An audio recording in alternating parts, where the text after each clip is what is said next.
अब इसके अंदर थोड़ा सा हम हरा धनिया डाल देते हैं। धनिया को मिक्स कर देते हैं। देखिए कितनी बढ़िया सब्जी बनके तैयार हुई है। अब हम फ्लेम को ऑफ कर देते हैं, सब्जी को सर्व कर लेते हैं। आप देख पा रहे कितनी बढ़िया आलू मटर पालक की सब्जी बनके तैयार हुई है। आप इस सब्जी को बनाइए, खाइए, फिर मुझे कमेंट्स करके ये जरूर बताइए कि आपको ये सब्जी कैसी लगी। मुझे उम्मीद है कि ये सब्जी आपको बहुत ज्यादा पसंद आएगी। आप इस सब्जी को पूड़ी, पराठे, चपाती, आप किसी के साथ भी खा सकते हैं। ये सभी के साथ खाने में टेस्टी लगती है।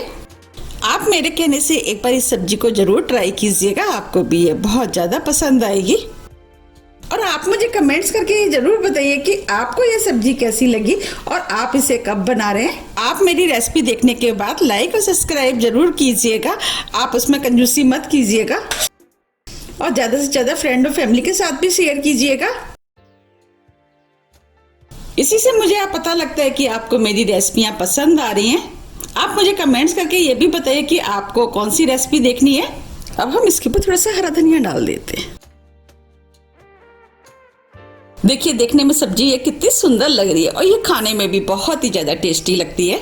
अगर आपको मेरी रेसिपी थोड़ी भी पसंद आती है तो रेसिपी को लाइक कीजिए, चैनल को सब्सक्राइब कीजिए और ज्यादा से ज्यादा शेयर कीजिए।